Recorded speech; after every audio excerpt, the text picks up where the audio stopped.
زکوٰۃ کی ادائیگی کے لیے شریعت کی طرف سے ہمیں جو ایک پیغام ملتا ہے، آسان سا پیکج ملتا ہے، تو یہ مالدار افراد کے لیے ان کی خدمت میں عرض کیا جاتا ہے کہ جب آپ نے زکوٰۃ ادا کرنی ہے تو زکوٰۃ کا ایک طریقہ تو یہ ہے کہ جب سال پورا ہو جائے اس وقت آپ زکوٰۃ ادا کریں۔ ہر بندے کی کیفیت الگ ہے، کسی کے اوپر 10,000 زکوٰۃ آ رہی ہے، کسی کے اوپر 20,000 آتی ہے، کسی کے اوپر 50,000 آتی ہے، کسی کے اوپر لاکھ روپے زکوٰۃ آتی ہے۔ تو عام طور پہ ہوتا یہ کہ جب اتنی زکوٰۃ بندے پہ لازم ہوتی ہے نا تو بندہ دیتے ہوئے پھر گھبراتا ہے۔ کیوں؟ پیسہ جب اتنا نکلتا ہے نا جیب سے تو انسان پریشان ہوتا ہے، اتنا پیسہ ایسے ہی دے دوں، تو شیطان ڈراتا ہے انسان کو، پریشان کرتا ہے، تو پھر انسان لالچ میں آ جاتا ہے۔ زیادہ سے زیادہ اگر بنتے ہوں گے لاکھوں روپے زکوٰۃ تو وہ دے دے 10,000 20,000 دے کے بھی جان چھوڑو، کہاں تک میں دوں؟ سمجھا رہی نا؟ یہ چیزیں عام طور پہ ہوتی ہیں۔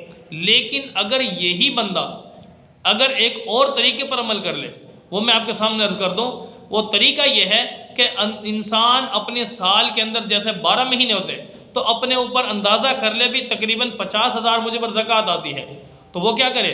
ہر مہینے کے اعتبار سے کوشش کرے کہ بھئی 4,000 5,000 کی ترتیب بنا لے کہ میں نے ہر مہینے 4,000 روپے زکوٰۃ دے دینی ہے، کسی غریب کو دیتے جائیں، ٹھیک ہے؟ کسی کا چولہا جلتا رہے گا آپ کی وجہ سے، ایک طریقہ یہ ہے۔ یا آپ نے کیا کرنا ہے، اسی 4,000 5,000 جو ترتیب بنائی ہے ایک جگہ پر رکھتے جائیں، ایک گلے کے اندر رکھ لیں، کسی پر جگہ پہ رکھ دیں، یا ان کو سنبھال کے ان کو استعمال نہیں کرنا۔ تو ایک طریقہ تو یہ۔ تو اب وہ اگر آپ ہر مہینے کے مہینے دیتے جائیں گے تو ہر مہینے اندازہ لگا لیں 12,000 یعنی 12 مہینے اور 4,000 زکوٰۃ اگر آپ دے رہے تو 12 چوکا 48، تو گویا آپ 48,000 روپے زکوٰۃ ادا کر چکے پورے سال میں۔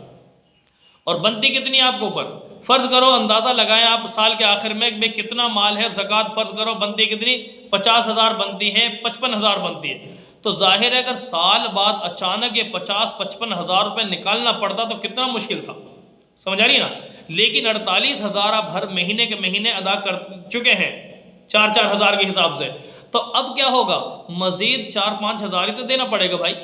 تو 4-5,000 دینا کوئی مشکل نہیں ہے۔ اس طرح مسلمان اپنی زکوٰۃ کے اس فریضے کو انجام دے سکتا ہے آسانی سے۔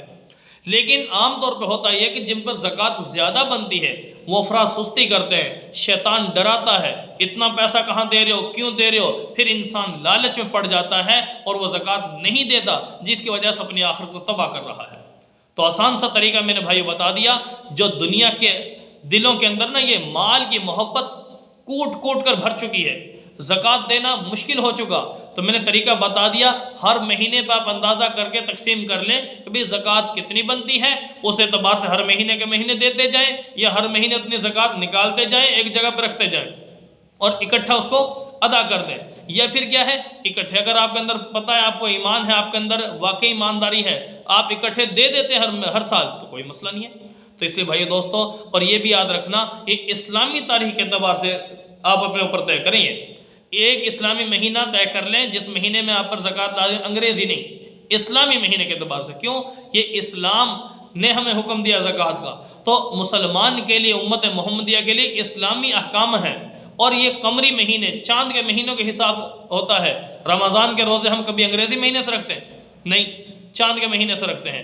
عید، چھوٹی بڑی عید، ٹھیک ہے، محرم، دوسرے جتنے بھی ہماری یہ تہوار، اس کے علاوہ کوئی اور معاملات آتے ہیں کہ سارے کے سارے ہمارے کس سے منسلک ہیں؟ چاند کے مہینے کے ساتھ۔ تو لہٰذا اپنی عبادت، یہ فرض جو ادا کرنا ہے زکوٰۃ کا، یہ بھی چاند کے حساب سے ہم نے ترتیب بنانی ہے۔